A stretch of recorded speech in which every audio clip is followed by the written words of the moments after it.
അച്ഛൻ ജോലി കഴിഞ്ഞ് വീട്ടിലേക്ക് വരുമ്പോൾ തൻ്റെ മകന് വേണ്ടിയിട്ട് കയ്യിൽ ഒരു മിഠായി കരുതിയിട്ടുണ്ട്.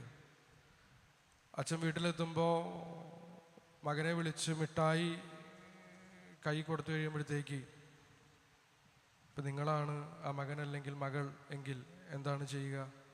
എന്താ ചെയ്യുക? അച്ഛൻ ജോലി കഴിഞ്ഞ് വീട്ടിലേക്ക് വരുന്ന സമയത്ത് മിഠായി ഒരെണ്ണം തന്നു കഴിഞ്ഞാൽ എന്ത് ചെയ്യും?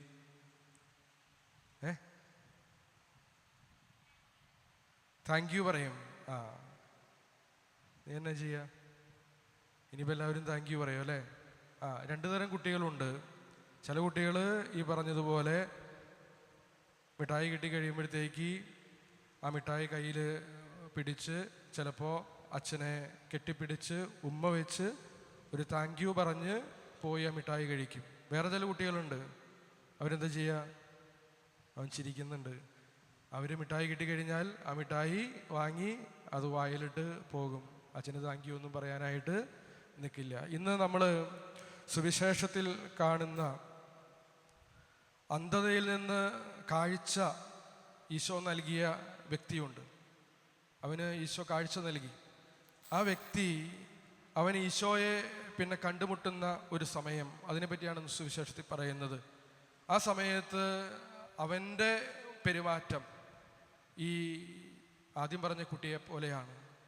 മിഠായി കിട്ടിക്കഴിയുമ്പോൾ അച്ഛനോട് നന്ദി പറയുന്ന, അല്ലെങ്കിൽ അച്ഛനെ കെട്ടിപ്പിടിച്ച് ചുമ്മ വെച്ച് നന്ദി പറയുന്ന ആ കുട്ടിയെ പോലെയാണ്. നമ്മൾ സുവിശേഷത്തിൽ വായിക്കും, ഈശോയെ അവൻ കണ്ടുമുട്ടുന്നു, അവന് അന്ധത മാറി കാഴ്ച ലഭിച്ചു. അവൻ്റെ ഫോക്കസ് പിന്നെ കാഴ്ച ലഭിച്ചു കഴിയുമ്പോൾ ഈ ലോകത്തിൻ്റെ മനോഹരമായിട്ടുള്ള കാഴ്ചകളിലല്ല. അവന് കാണാനായിട്ട് സാധിക്കുന്നു. ആ സമയത്ത് അവൻ ലോകത്തിൻ്റെ ഈ കാഴ്ചകളൊക്കെ കാണുന്ന തിരക്കിലേക്കല്ല അവൻ പോകുന്നു. നേരെ മറിച്ച് ആ കാഴ്ചകൾ കാണാൻ അവന് സൗഖ്യം നൽകിയ, അവന് കാഴ്ച നൽകിയ യേശുവിനെ ആവോളം കാണാനായിട്ട് ശ്രമിക്കുന്ന ഒരു വ്യക്തിയായിട്ടാണ് അവൻ അവതരിപ്പിക്കപ്പെടുന്നത്.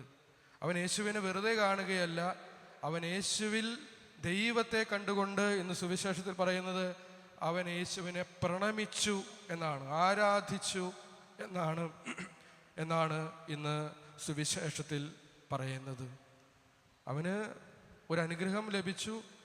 ആ അനുഗ്രഹം കിട്ടിക്കഴിയുമ്പോൾ അനുഗ്രഹത്തിലേക്കല്ല അവൻ്റെ ശ്രദ്ധ പോകുന്നത്, നേരെ മറിച്ച് അനുഗ്രഹം നൽകിയവനിലേക്ക് അവൻ്റെ മുഴുവൻ ഫോക്കസും പോവുകയാണ്. അവൻ ആരാധിക്കുകയാണ്. നമ്മുടെയൊക്കെ ജീവിതത്തിൽ ഇതുപോലെ ഒരുപാട് അനുഗ്രഹങ്ങൾ ദൈവത്തിൽ നമുക്ക് കിട്ടുന്ന മനുഷ്യരാണ്. എപ്പോഴും നമുക്കുണ്ടാകുന്ന ബുദ്ധിമുട്ടുകളിലാണ് നമ്മുടെ ഫോക്കസ് എങ്കിലും നമ്മൾ സ്വസ്ഥമായിരുന്ന് ദൈവത്തിൻ്റെ മുമ്പിലിരുന്നാൽ ദൈവം നൽകിയ ഒരുപാട് അനുഗ്രഹങ്ങൾ നമ്മുടെ മനസ്സിലേക്ക് ഓടി വരും. ഒരു കുഞ്ഞുണ്ടാകാനായിട്ട് വർഷങ്ങൾ പ്രാർത്ഥിച്ചിട്ട് ദൈവാനുഗ്രഹം കൊണ്ട് ഒരു കുഞ്ഞിനെ ലഭിച്ചു കഴിയുമ്പോൾ പിന്നെ ആ മാതാപിതാക്കളുടെ ജീവിതത്തിൽ മുഴുവൻ ഫോക്കസും ആ കുഞ്ഞായിട്ട് മാറുന്ന അവസ്ഥകൾ ഉണ്ടാകാറുണ്ട്. ആ കുഞ്ഞിനെ നൽകി അവരനുഗ്രഹിച്ച ദൈവത്തിൽ ഫോക്കസ് വരാതെ അവർക്ക് ലഭിച്ച ആ അനുഗ്രഹമായ കുഞ്ഞിലേക്ക് മാത്രം ഒതുങ്ങിപ്പോകുന്ന ചില വ്യക്തികളുണ്ട്. അത് സുവിശേഷാത്മകമായിട്ടുള്ള ഒന്നല്ല. അനുഗ്രഹം നൽകിയവനിലേക്ക് നോക്കാൻ, അവനെ പ്രണമിക്കാൻ, അവനിലേക്ക് ജീവിതത്തിൻ്റെ ഫോക്കസ് വെക്കാനായിട്ട് നമുക്ക് സാധിക്കുക എന്ന് പറയുന്നത് വളരെ പ്രധാനപ്പെട്ട കാര്യമാണ്.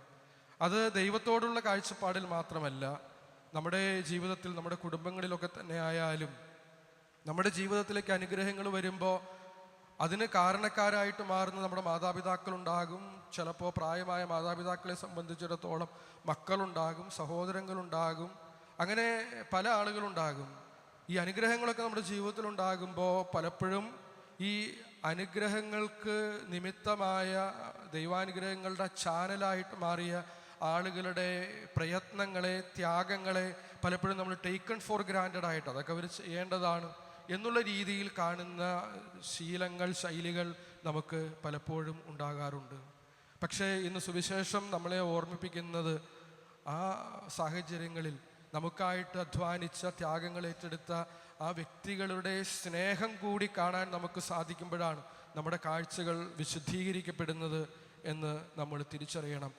നമുക്ക് ദൈവത്തിൻ്റെ ഈ അനുഗ്രഹം ലഭിക്കാൻ പാകത്തിന് ത്യാഗങ്ങളെടുത്ത ആ മനുഷ്യരുടെ, ചിലപ്പോൾ മാതാപിതാക്കളാകാം, സഹോദരങ്ങളാകാം, മക്കളാകാം, ആരുമായിക്കൊള്ളട്ടെ, അവരുടെയൊക്കെ കരങ്ങളിലെ തഴമ്പും അവർ നമുക്കായി ഒരുപാട് നടന്ന് തേഞ്ഞു തീർന്ന പാദങ്ങളിലെ വിണ്ട് കീറിയ പാടുകളുമൊക്കെ കാണാൻ സാധിക്കുന്നിടത്താണ്.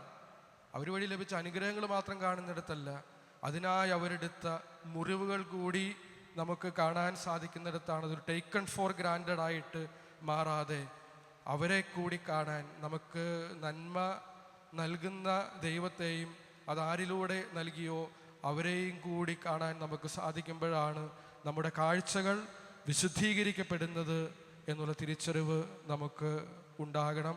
അങ്ങനെ വരുമ്പോഴാണ് വെറും ഭൗതികമായ കാഴ്ചകളിൽ നിന്ന് ഉൾക്കാഴ്ചയുടെ ആത്മീയ കാഴ്ചയിലേക്ക് നമ്മൾ വളരുന്നത് എന്ന് തിരിച്ചറിഞ്ഞ് ജീവിക്കാൻ നമുക്ക് പരിശ്രമിക്കാം.